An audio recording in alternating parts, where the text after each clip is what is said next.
It's all to play for still. I think so. Do you want to bet against us?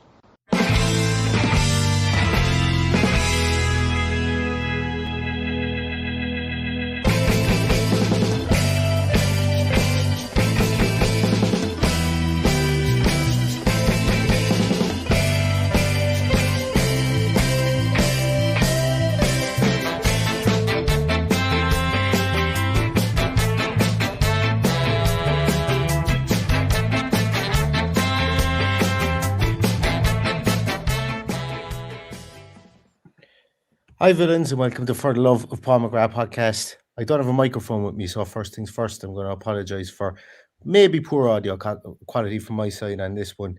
If it is poor audio quality, just let me know. I'll try and make it as good as I possibly can. But I'm delighted to be back with Paddy again. It's been almost a week to the day since we did a podcast together, did a proper podcast together where I wasn't inside my car and one I can actually remember. And it's an important one because it's versus Spurs. And I call this one the European Eliminator because, as I've said before, we had 7 European Eliminators and we're down to the last 3 of them now. So it really is a case of, do your business or get off the pot kind of a situation at the moment, Paddy, isn't it? It is, yes. It's shit or bust, as you say. It's time to it's time to grow up here, and look, there's no excuses now. We've got a full complement of players available, other than Jed Steer. He was at pains to say that today. It was important. Yes, I'm happy enough that we're in a good place with what's to come off the bench. I just hope and pray that we can start the game with our strongest team, and for me, that has to be nobody other than John McGinn playing on the right-hand side. So I'm hoping everything is crossed. Absolutely everything is crossed that we have Boubacar Kamara in there in that position, because I think that's badly needed from the start. And, I think if we win this one, get a free hit off Liverpool and then go into the last game with a shit or bust, I think we'd be in a really good place. I'm not expecting to get anything at Liverpool with the run they're on, with the luck they have at home, with the generous gifts they've been given by PGMOL over the last few weeks since Klopp lost his shit. So we just got to keep plugging away, get on to the next step. And there's no reason why we can't go and beat Spurs. I'm a little bit optimistic as the week goes on. I think hearing the press conference kind of calms me a little bit. Yeah, super. People would noticed I cancelled the aftermatch on Saturday because, truth be told, and you know this, Neil, I'm not a big fan of going after the match because nothing surer I would have tore into somebody who didn't probably deserve it, and I probably would have started with Diego Carlos, and When you're in that moment and you realise that you don't realise what that man has been through for the last 7 or 8 months, he's quite entitled to go and hug his ex-manager and have a laugh and share a joke. 100%. While everybody else is hurting, that's probably that's probably why he's got the ire of a few people. And look, that's absolutely fine if you want to pick someone out, pick someone out. But we need the 12th man on Saturday. That is going to be absolutely vital. I just hope we can get that strong team out there. The crowd can be a good voice, and we can absolutely rock the place on Saturday. And Paddy, you mentioned something like, look, we're not going to go into it. I think the Bertrand Traore experiment from the start last week was like, it's okay to say it. Emery got it wrong.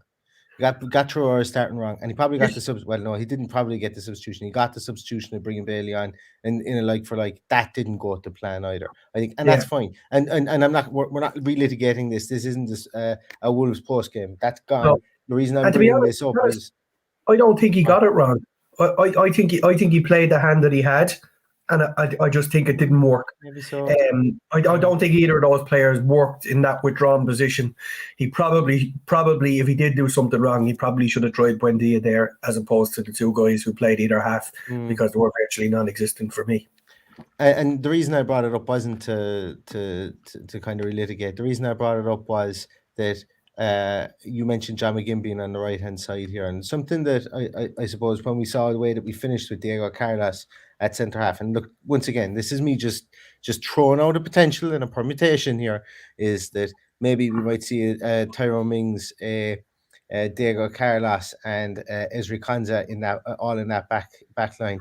And then maybe we see Ashley Young play on that right hand side. Because the reason I'm talking about that here is that maybe we solidify on our right hand side.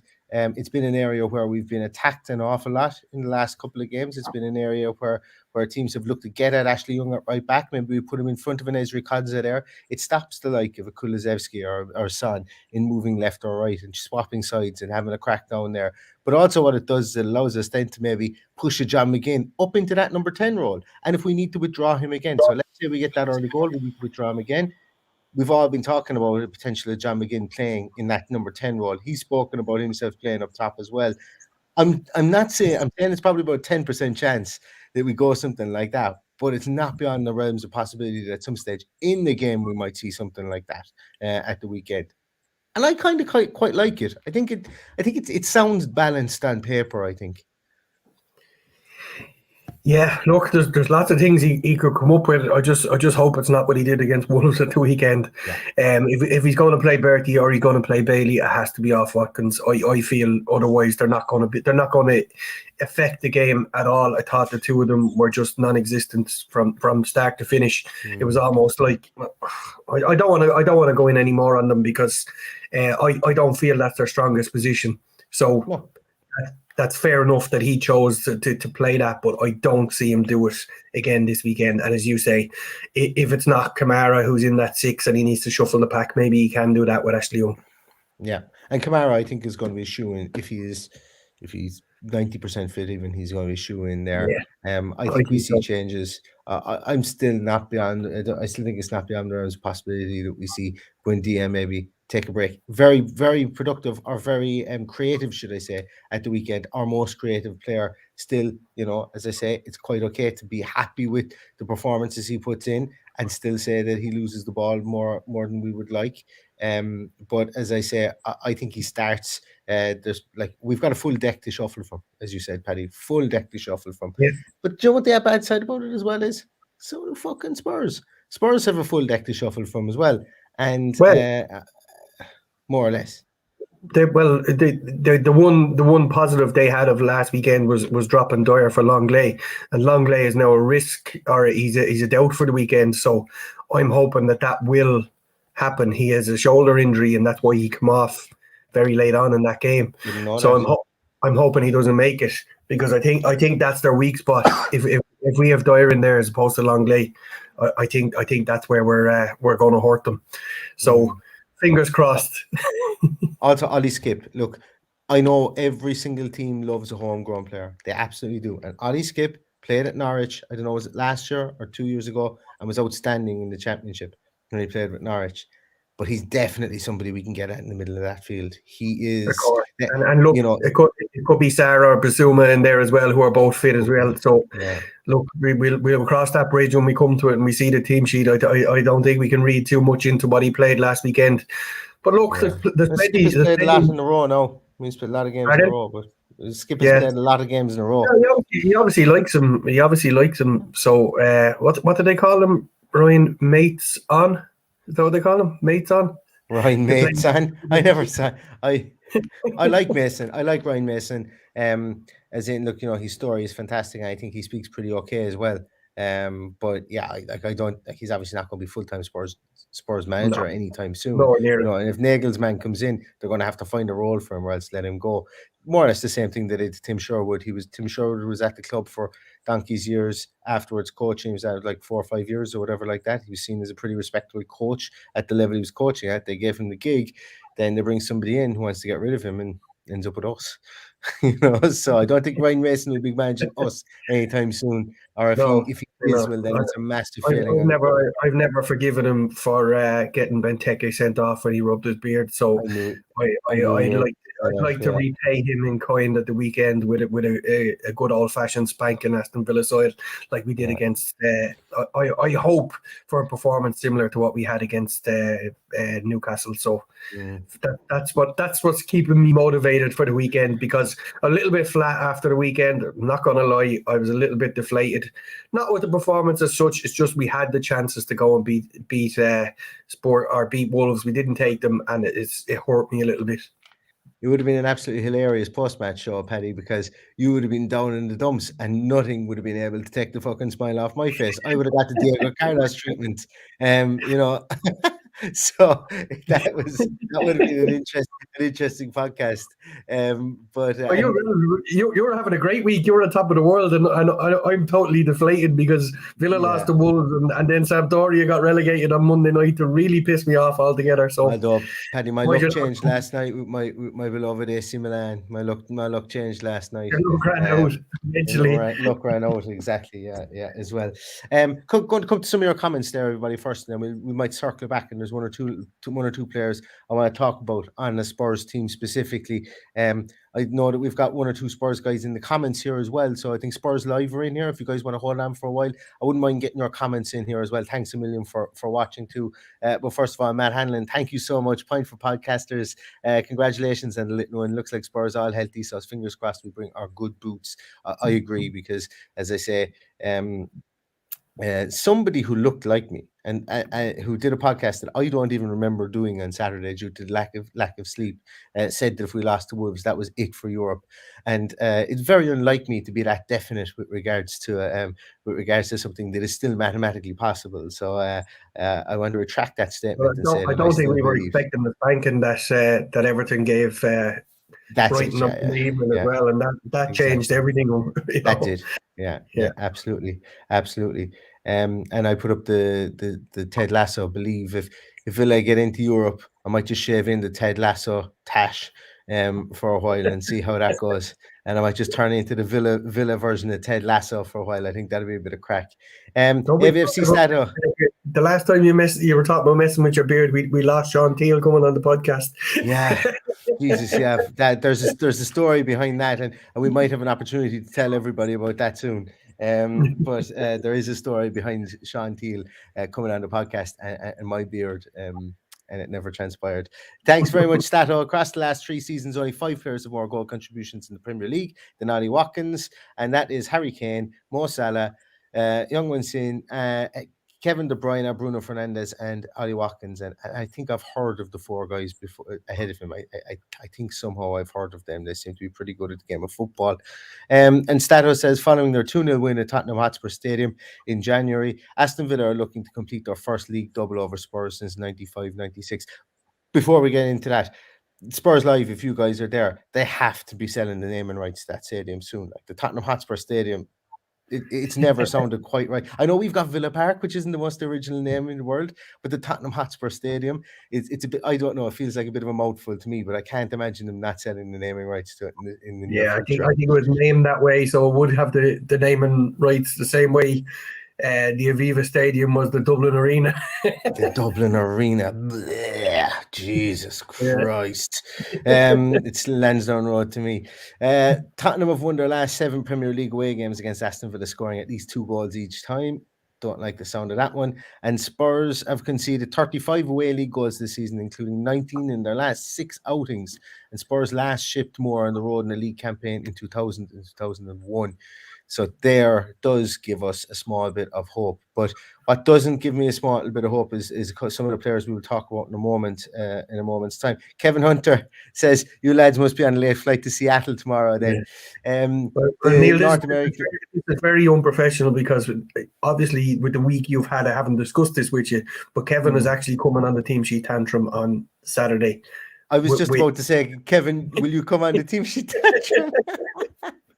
I arranged this with Kevin, knowing that you had just got great news, and I had completely forgotten about it until yesterday, and I meant to text you and I forgot. But yeah, it's absolutely perfect because last year we got the 2 boys on, and they were himself and Brett, and they were langers after coming off a booze cruise on a boat in Toronto. So I'm expecting the same crack again this year, Kevin. But it's mad that it's a year already, or it's coming close to a year since the North American meetup. And if there is anybody is ever fancying a trip to the States for the North American meetup, get onto any of the chairmen or get onto any of the clubs. You'll find them anywhere there as well. And also, watch this for professional podcasting. If anybody is fancying going to the United States for the Aston Villa preseason tour, don't forget about the guys at Sports Travel Tours. Oh, where am I going to? Sports Travel Tours. All the games, Philly, DC, Philly and Orlando on the full 9 days. There's packages there. I'm still waiting for prices, guys. I know at the moment we're not even asking you to do anything other than sign up for when those prices are released.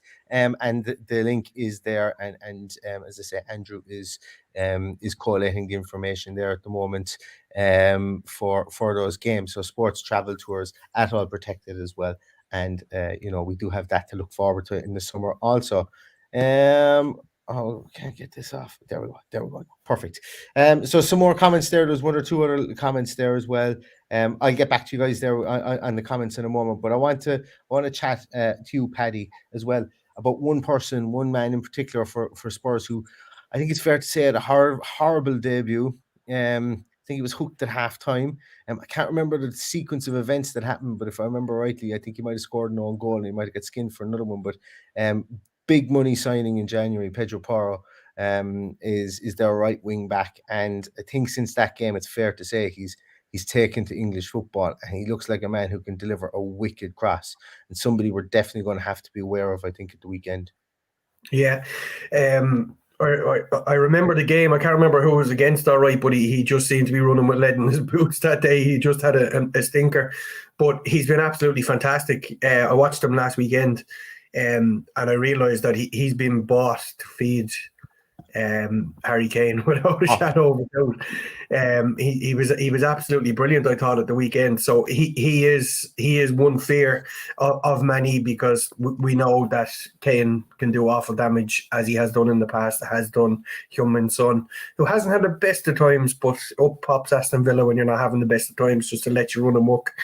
I'll never forget that game where Bjorn Engels let the ball go under his foot just before lockdown. Oh my God, broke my heart, that one. We were that close to getting a point that day, and a badly needed point. Sure, what can you do? Yeah, that was one. Yeah, that's one that sticks in the craw. And Bjorn Engels, I don't think, played again afterwards. And I wouldn't mind, but he was having an absolute cracker of a game up to that, if I remember rightly. And just slipped in under his foot, and before you know it, it really deflated the season. But you said there, he's there to feed Harry Kane. And it's important that they have him there so that Kane doesn't have to drop back and get the ball himself, because he's really been how am I going to put it? He's been somebody who has been turned massive provider for Spurs this season. It's just that they haven't really had the horses in Heung-min Son up there as well, and Kulusevski being injured as well. So with them having a full deck to shuffle from up top, I don't like the look of that, put it that way. But the other person that I wanted to mention about is Kulusevski. Obviously was a big Antonio Conte signing. And Spurs Live, if you're still in there, I'd love to see your comment there on it. Am I right in saying that he's only on a 2-year loan, or have Spurs activated a purchase option on him? The reason I'm saying that is I'm wondering, would a new manager come in and maybe want to shake things up in the strike force? And I don't think many people are going to want to sell Harry Kane, even though it might be something that might be spoken about in the boardroom this season. But maybe Kulusevski not staying on, and then bringing in maybe somebody that the manager wants to work with. If it is going to be Nagelsmann, if it's going to be Arne Slot or whatever, and that would be something to happen. So Spurs will activate it in the summer. But I think he's a cracking player. That's why, I think that he was like, I think Juventus were genuinely like, that Spurs caught him at an absent moment when they let him go, because they had invested so much money in him, so much time in him, sending him out on loan to Parma, I think it was, had an absolutely wicked season at Parma. Then he came back to Juventus, they barely gave him any time a day, and then he ends up at Spurs and started the season like an absolute train, or ended last season like a train as well. So what do you make of him, Paddy? Do you think he's back up to full steam again? And obviously he's going to be somebody we're going to need to look at the weekend. Yeah, he was obviously dropped last weekend in favour of Richarlison. So whether that will put a bee in his bonnet, I think it would be. I think it would be foolish to drop him again this week, because I think he's a better player than Richarlison. I think he causes absolute mayhem in the defence. If I'm correct in saying wasn't he injured against us on New Year's Day? Mm-hmm. I think he's missing New Year's Day. Yeah, because they were fairly toothless without him that day. So look, I think regardless of who plays Richarlison, I think he's better than Richarlison, but Richarlison is more than capable of causing us trouble too, and as is Heung-min Son. So they're going to give us bother in that end of the pitch. I just see that soft centre is at the central defensive positions, and I think that's where we can get at them, and that's why I'm hoping it's John McGinn putting the balls into the box. It's Jacob Ramsey bursting into the box. I think they will struggle to deal with us in full flight. So I'm hoping we're at full tilt, we're at full fettle, and we're ready for this game, because they're there for the taking. You know, to be nearly 30 years without doing a double over Spurs is, quite frankly, a bit embarrassing. So that kind of thing does I'm sure, inspire Unai Emery. That, and the fact that he's a former Arsenal coach, will definitely want him to beat Spurs. So look, let's see what team we're putting out. But I think the important thing is if we get McGinn into that position where he has been causing trouble, and get Kamara back on the pitch. And I envisage that if we can do that, it'll be them worrying about us other than the other way around. Absolutely. I hope that's the situation, because, you know, Unai Emery being a good cup manager, and we've said this day in, day out, or week in, week out over the last 7 weeks. We've said, you know, if you were to treat this like a cup competition, you wouldn't want, like, there are few better managers than Unai Emery. If you were to treat this like a cup competition, he should be able to get these players up for this game, because, as I say, you lose this weekend and you're hoping for a miracle of results to get into Europe. You win this weekend, and then the miracle stays on, and it would be nice to win this weekend for sure. But and look, it could still be a case that we're looking for snookers after beating Spurs, because it's going to take a mistake from Liverpool. It's going to take Liverpool losing to us for them to fall out of it, or if it's going to come down to it, Brighton have a tough run in, and as they've shown, they've started to hurt at the weekend. So hopefully they can drop points over the next, because they've 2 extra games to play, as far as I know. So there is potential there for slip ups, and we'll all be all we can hope for is that we're there, we're firing on all cylinders, and we can win. I think we need to win this weekend. I'm not saying we need to beat Liverpool. I think if we get a draw with Liverpool, that'd be brilliant, and then come down to a shootout against Brighton. Shootout against Brighton, hopefully a tired Brighton team. Spurs Live, I was very much going to try. I was going to get onto there on Instagram, but you won't notice. I just have a newborn 5-day-old baby, and I can hear her crying in the next room. So this is going to have to be the end of the podcast for today. I really apologize, Spurs Live. We'd love to have gotten you on to get your thoughts on the game at the weekend. And for everybody else, we like to go long on the match preview, but unfortunately, I have to just jump out here for the rest of the podcast. But thanks so much, everybody, for listening and for watching. We will be back again with a team sheet tantrum on Saturday at 10 minutes to 2, and then I will go live directly afterwards. Depending on Paddy's mood, he might join me, but I will go live directly afterwards as well at 4:55 as normal. But apologies for the abrupt ending to the podcast today. I hope you all enjoyed it. And Spurs Live, sorry again. We'd love to get you on maybe at some other stage, maybe next season as well. But to everybody who's watched, thank you so much. Give it a thumbs up, and I hope that you all stay safe, stay healthy, and until the next time, all that's left to say is up the Villa. Up the Villa.